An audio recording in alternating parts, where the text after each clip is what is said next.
జై శ్రీమన్నారాయణ. సుందరకాండలో హనుమ సీతమ్మను అడుగుతూ ఉన్నాడు. అమ్మా సీతమ్మ, నేను వెనక్కి వెళ్ళి నీ మాటగా రామలక్ష్మణులకు, సుగ్రీవునికి, వానరులకు ఏం చెప్పమంటావు తల్లి అని అడగగానే సీతమ్మ కళ్ళ నిండా నీళ్లు తీసుకొని కళ్ళ నిండా నీళ్లు తిరుగుతూ ఉంటే ఇలా అంటూ ఉంది సీతమ్మ. హనుమా, కౌసల్యా లోకభర్తారం సుషువేయం మనస్విని తం మమార్ధే సుఖం పృచ్ఛ శిరసా చ అభివాదయ. హనుమా, కౌసల్యానందనుడైనటువంటి లోకనాథుడైనటువంటి నా రామునికి నేను శిరస్సు వంచి ప్రణామము చేశానని చెప్పు హనుమా. హనుమా, ఇలా నేను అడిగానని చెప్పు. రామా, బాగున్నావా అని అడిగానని చెప్పు హనుమా.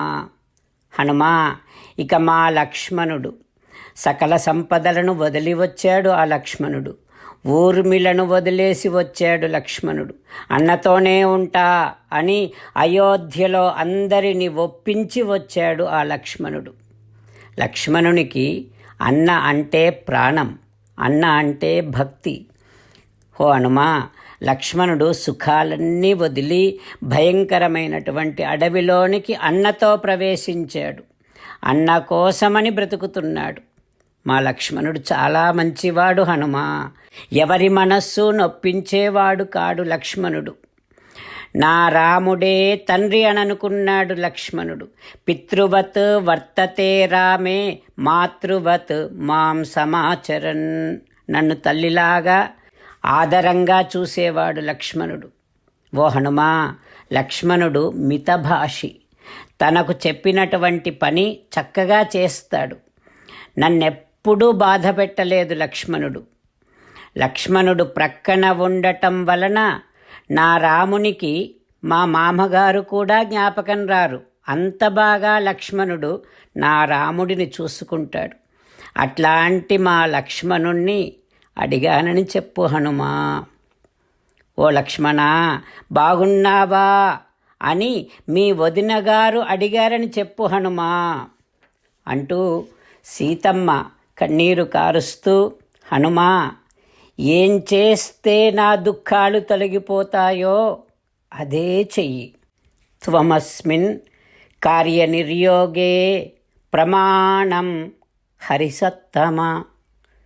హనుమా, అట్లా చేయగలిగినటువంటి సమర్థుడివి నువ్వయ్యా, నా దుఃఖాలను తొలగించవా అంటూ సీతమ్మ కన్నీరు కారుస్తూ హనుమతో చెబుతోంది. సీతమ్మ హనుమతో ఈ రకంగా అంటుంది. ఓ హనుమా, త్వమస్మిన్ కార్యనిర్యోగే ప్రమాణం హరిసత్తమ.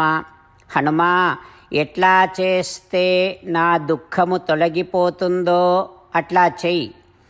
అట్లా చేయగలిగినటువంటి సమర్థత నీకే ఉంది. ఓ హనుమా, నువ్వు చెప్పిన దాన్ని బట్టే రాముడు నన్ను తీసుకొని వెళ్ళడానికి ముందుకొస్తాడు. ఓ హనుమా, ఇంకా నా రామునికి నేను ఇలా చెప్పానని చెప్తావా? ఏమంటే, రామా, జీవితం ధారయిష్యామి మాసం దశరథాత్మజా. హో దశరథనందన రామా, నేను ఇంకా ఒక్క నెల రోజులు మాత్రమే బ్రతికి ఉంటా. ఇక ఆ పైన నేను బ్రతికి ఉండలేను రామా. సత్యేనాహం బ్రవీమితే. రామా, నేను నీకు నిజమే చెప్తున్నాను రామా, నన్ను కాపాడు రామా అని సీతమ్మ దుఃఖిస్తూ, ఇక తతో వస్త్రగతం ముక్త్వా దివ్యం చూడామణిం శుభం. తన చీర కొంగున కట్టుకొని ఉన్నటువంటి చూడామణిని తీసి, ఇది రామునికి ఇవ్వు అని హనుమంతునికి సీతమ్మ ఆ చూడామణిని ఇచ్చింది. రామచంద్రులను మనసారా ధ్యానము చేస్తూ పరమదయాలువు పరమశివుడు చెప్పిన పరమపావన రామనామాన్ని చెబుతూ మనము రామనామ గానము చేస్తూ ఉంటే అదిగో సీతారామచంద్రులు, పార్వతీ పరమేశ్వరులు, ఆంజనేయస్వామి, సకల దేవతలు, పితృదేవతలు, మహర్షులు, ఆచార్యులు, భాగవతోత్తములు అందరూ మనని చూసి ఆనందముతో అనుగ్రహిస్తున్నటువంటి దృశ్యాన్ని భావన చేస్తూ నోరారా రామనామగానము చేద్దాం. రామ రామ దశరథ రామ, రామ రామ దశరథ రామ, హే హే రాజా రామ, హే హే రాజా రామ, హే హే సీతారామ, హే హే సీతారామ. జై శ్రీమన్నారాయణ. భక్తులకు ప్రత్యేకమైనటువంటి విజ్ఞాపన. మీకు అన్ని విషయాలలో వెంటనే మంచి ఫలితాలు రావాలి అనంటే ప్రతిరోజు 1 నిమిషం వెచ్చించి నారాయణాస్త్రాన్ని చదవండి. ఇక మీకు తిరిగే ఉండదు. నారాయణాస్త్రాన్ని పొందడానికి మీరేం చేయాలంటే నారాయణాస్త్రం అనే వెబ్సైట్కి వెళ్ళి మీ పేరు, మీ ఈమెయిల్ ఇస్తే మీ ఈమెయిల్కి నారాయణాస్త్రం PDF వస్తుంది. అందులో ఒక రామాయణ శ్లోకం, ఒక గీతా శ్లోకం, ఒక విష్ణునామం ఉంటాయి. ఆ మూడింటిని కలిపి నారాయణాస్త్రం అంటాం. ప్రతి ఒక్కరికి వేరువేరు శ్లోకాలను ఇస్తున్నాం. ఆ రకంగా ఎవరి శ్లోకాన్ని వారు ప్రతిరోజు తప్పనిసరిగా చదవటం వలన ప్రతిరోజు ప్రతి 24,000 భక్తులతో ఒకసారి సంపూర్ణ రామాయణ పారాయణ, 33 సార్లు శ్రీమద్ భగవద్గీత పారాయణ, 24 సార్లు శ్రీ విష్ణు సహస్రనామ స్తోత్ర పారాయణ జరుగుతుంది. ప్రతి ఒక్కరికి అంతటి విశేష ఫలితము ప్రతిరోజు లభిస్తుంది. అందుకని మీరు, మీ కుటుంబ సభ్యులు అందరూ ఒక్కొక్కరు ఒక్కొక్క నారాయణాస్త్రాన్ని వెంటనే పొందండి. జై శ్రీమన్నారాయణ. శ్రీమద్ భగవద్గీత సారాంశముగా 18వ అధ్యాయములో 65 నుంచి 69 శ్లోకముల ద్వారా శ్రీకృష్ణ భగవానుడు మనందరినీ ఒక 8 పనులు చేయమని చెబుతూ పరమాత్మ ఈ రకంగా అంటూ ఉన్నాడు.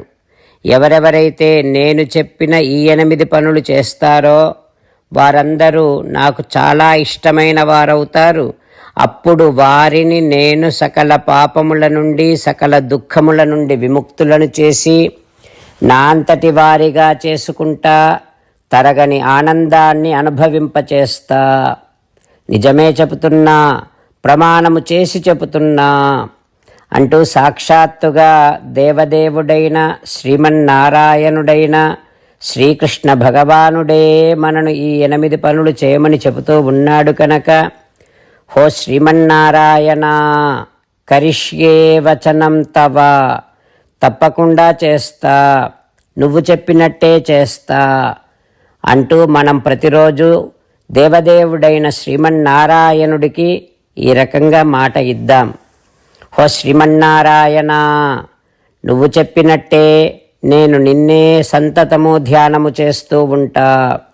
హో శ్రీమన్నారాయణ, నువ్వు చెప్పినట్టే నేను నీ భక్తుడిగానే ఉంటా. హో శ్రీమన్నారాయణ, నువ్వు చెయ్యమన్నట్టే నేను నా విధులను, కర్తవ్యాలను నీ సేవగా, నీ తృప్తి కోసమనే సక్రమంగా నిర్వర్తిస్తూ ఉంటా. హో శ్రీమన్నారాయణ, నువ్వు చెప్పినట్టే నేను నీవాడిని అనే మహావిశ్వాసాన్ని సంతతము కలిగి ఉంటూ నా హృదయములో నీకే నమస్కరిస్తూ ఉంటా. హో శ్రీమన్నారాయణ, మామేకం శరణం వ్రజ, నన్నొక్కడిని మాత్రమే శరణు వేడుకో అని నువ్వే అన్నావు కనుక నేను నిన్ను ఒక్కడిని మాత్రమే శరణు వేడుకుంటా. హో శ్రీమన్నారాయణ, మా శుచః, ఇక దుఃఖించకు అని నువ్వే నాకు భరోసా ఇస్తూ ఉన్నావు కనుక నేను ఇక దుఃఖించను. హో శ్రీమన్నారాయణ, నువ్వు చెప్పినట్టే నువ్వు నా కోసమని చెప్పిన శ్రీమద్భగవద్గీతను ఎప్పుడో ఒక్కసారి కాకుండా ప్రతిరోజు కనీసం 1 శ్లోకాన్నైనా అనుసంధానము చేస్తూ గీతోపదేశాన్ని జ్ఞాపకం చేసుకుంటూ ఉంటా. హో శ్రీమన్నారాయణ, నువ్వు చెప్పినట్టే నువ్వందరి కోసమని చెప్పిన శ్రీమద్భగవద్గీతను తెలియని భక్తులందరికీ తెలియచేసే నా వంతు ప్రయత్నాన్ని నిరంతరము కొనసాగిస్తూనే ఉంటా. ఓ శ్రీమన్నారాయణ, నేను నువ్వు చెప్పినట్టే చేస్తా, నీకు నచ్చినట్టే ప్రవర్తిస్తా, నీకోసమే పని చేస్తూ ఉంటా. కరిష్యే వచనం తవ. సర్వం శ్రీకృష్ణార్పణమస్తు. జై శ్రీమన్నారాయణ.